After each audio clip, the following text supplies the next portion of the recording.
APJ Abdul Kalam Azad. दोस्तों, आप सभी से निवेदन है, कृपया कहानी को लाइक और सब्सक्राइब जरूर करें। आप सबकी बहुत मेहरबानी, धन्यवाद और प्रणाम।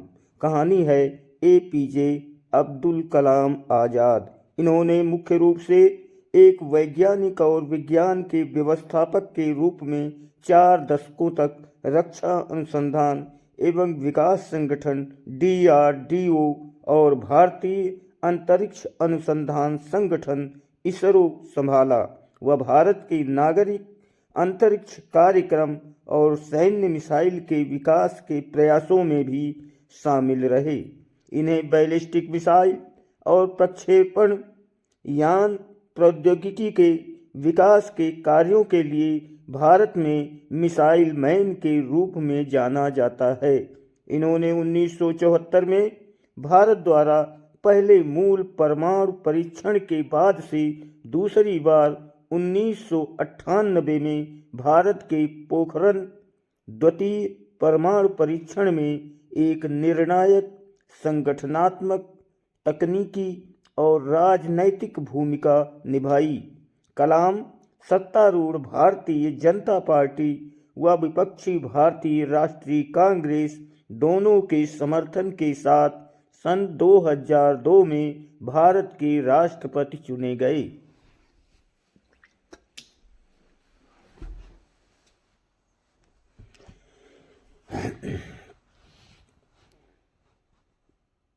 पाँच वर्ष की अवधि की सेवा के बाद वो शिक्षा, लेखन और सार्वजनिक सेवा के अपने नागरिक जीवन में लौट आए। इन्होंने भारत रत्न, भारत के सर्वोच्च नागरिक सम्मान सहित कई प्रतिष्ठित पुरस्कार प्राप्त किए।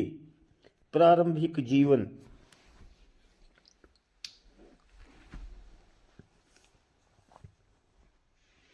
15 अक्टूबर 1931 को धनुषकोडी गांव, रामेश्वरम, तमिलनाडु में एक मध्यम वर्गीय मुस्लिम अंसार परिवार में इनका जन्म हुआ।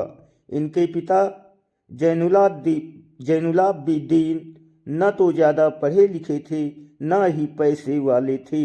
इनके पिता मछुआरों को नाव किराए पर दिया करते थे। अब्दुल कलाम संयुक्त परिवार में रहते थे। परिवार की सदस्य संख्या का अनुमान इस बात से लगाया जा सकता है कि ये स्वयं 5 भाई एवं 5 बहनें थीं और घर में 3 परिवार रहा करते थे। अब्दुल कलाम के जीवन पर इनके पिता का बहुत प्रभाव रहा। वे भले ही पढ़े लिखे नहीं थे, लेकिन उनकी लगन और उनके दिए संस्कार अब्दुल कलाम के बहुत काम आए। 5 वर्ष की अवस्था में रामेश्वरम ग्राम पंचायत के प्राथमिक विद्यालय में उनका प्रथम संस्कार हुआ था। उनके शिक्षक इयादुराई सोलोमन ने उनसे कहा था कि जीवन में सफलता तथा अनुकूल परिणाम प्राप्त करने के लिए तीव्र इच्छा, आस्था, अपेक्षा, इन 3 शक्तियों को भली भांति समझ लेना और उन पर प्रभुत्व स्थापित करना चाहिए। 5वीं कक्षा में पढ़ते समय उनके अध्यापक उन्हें पक्षी के उड़ने के तरीके की जानकारी दे रहे थे, लेकिन जब छात्रों को समझ नहीं आया तो अध्यापक उनको समुद्र तट पर ले गए, जहां उड़ते हुए पक्षियों को दिखाकर अच्छे से समझाया। इन्हीं पक्षियों को देखकर कलाम ने तय कर लिया कि उनको भविष्य में विमान विज्ञान में ही जाना है। कलाम के गणित के अध्यापक सुबह ट्यूशन लेते थे, इसलिए वो सुबह 4 बजे गणित की ट्यूशन में पढ़ने जाते थे।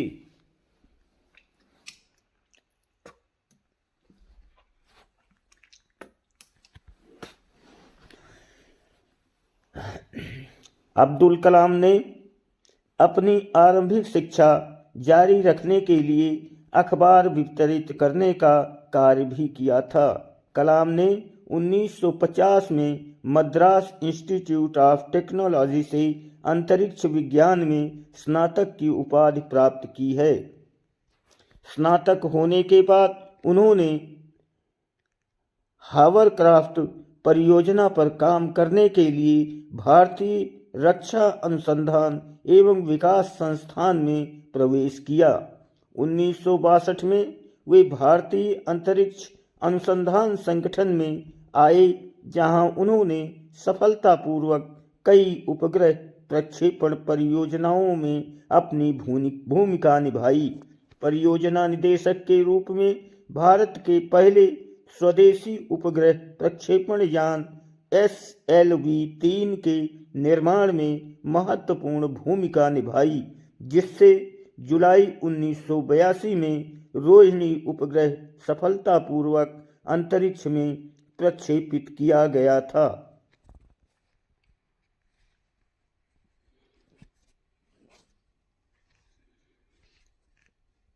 वैज्ञानिक जीवन 1972 में वे भारतीय अंतरिक्ष अनुसंधान संगठन से जुड़े। अब्दुल कलाम को परियोजना महानिदेशक के रूप में भारत का पहला स्वदेशी उपग्रह SLV तृतीय प्रक्षेपास्त्र बनाने का श्रेय हासिल हुआ। 1980 में इन्होंने रोहिणी उपग्रह को पृथ्वी की कक्षा के निकट स्थापित किया था।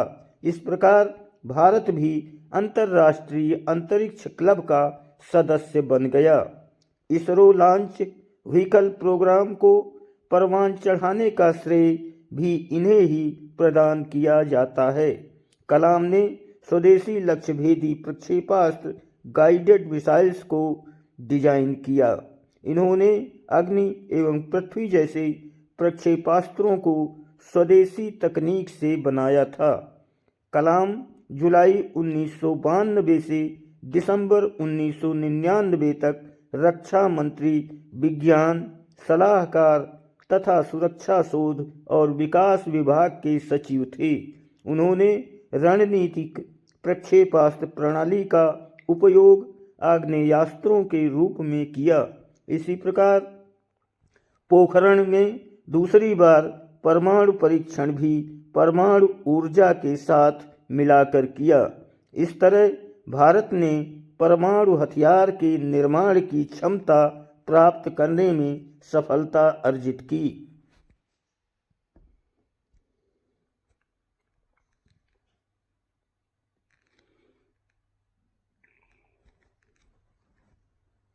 कलाम ने भारत के विकास स्तर को 2020 तक विज्ञान के क्षेत्र में अत्याधुनिक करने के लिए एक विशिष्ट सोच प्रदान की।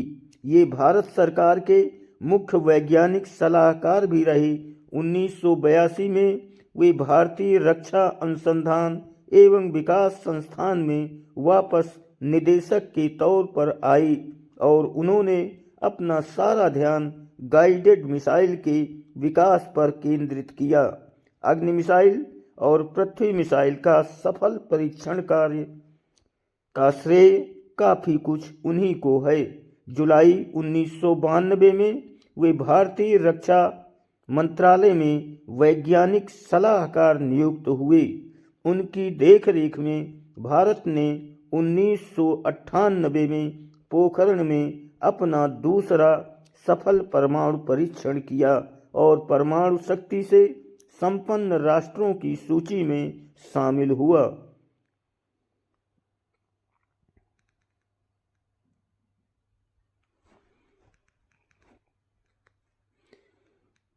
राष्ट्रपति निर्वाचित हुए थे। इन्हें भारतीय जनता पार्टी समर्थित NDA घटक दलों ने अपना उम्मीदवार बनाया था, जिसका वाम दलों के अलावा समस्त दलों ने समर्थन किया। 18 जुलाई 2002 को कलाम को 90% बहुमत द्वारा भारत का राष्ट्रपति चुना गया था और इन्हें 25 जुलाई 2002 को संसद भवन के अशोक कक्ष में राष्ट्रपति पद की शपथ दिलाई गई। इस संक्षिप्त समारोह में प्रधानमंत्री अटल बिहारी वाजपेयी, उनके मंत्रिमंडल के सदस्य तथा अधिकारीगण उपस्थित थे।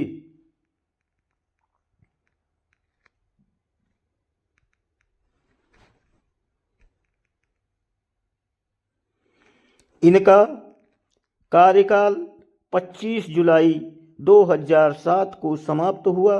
अब्दुल कलाम व्यक्तिगत जिंदगी में बेहद अनुशासन प्रिय थे। ये शाकाहारी थे। इन्होंने अपनी जीवनी विंग्स ऑफ फायर भारतीय युवाओं को मार्गदर्शन प्रदान करने वाले अंदाज में लिखी है।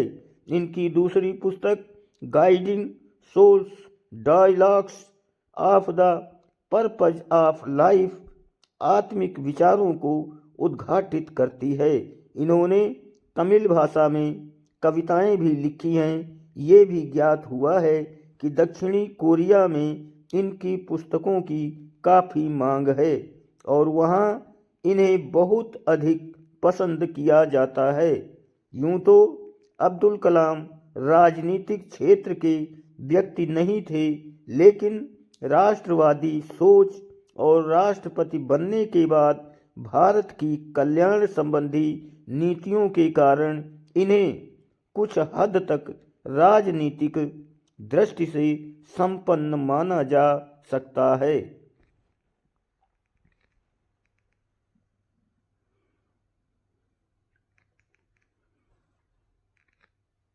इन्होंने अपनी पुस्तक इंडिया 2020 में अपना दृष्टिकोण स्पष्ट किया है।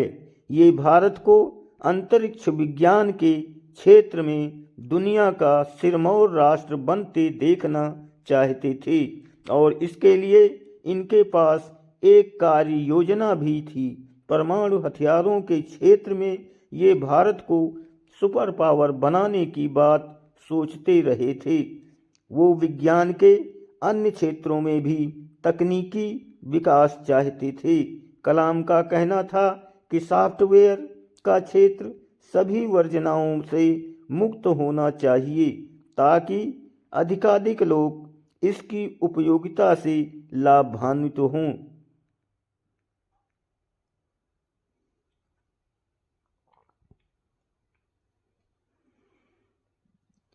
ऐसे में सूचना तकनीक का तीव्र गति से विकास हो सकेगा।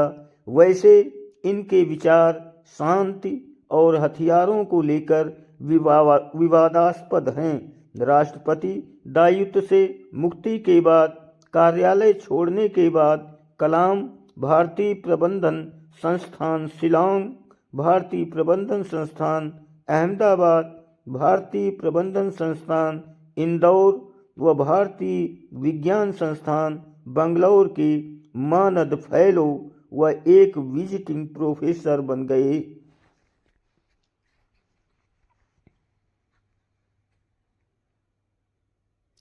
भारतीय अंतरिक्ष विज्ञान एवं प्रौद्योगिकी संस्थान तिरुवनंतपुरम के कुलाधिपति अन्ना विश्वविद्यालय में एरोस्पेस इंजीनियरिंग के प्रोफेसर और भारत भर में कई अन्य शैक्षणिक और अनुसंधान संस्थानों में सहायक बन गए। उन्होंने बनारस हिंदू विश्वविद्यालय और अन्ना विश्वविद्यालय में सूचना प्रौद्योगिकी और अंतर्राष्ट्रीय सूचना प्रौद्योगिकी संस्थान हैदराबाद में सूचना प्रौद्योगिकी के क्षेत्र में पढ़ाया।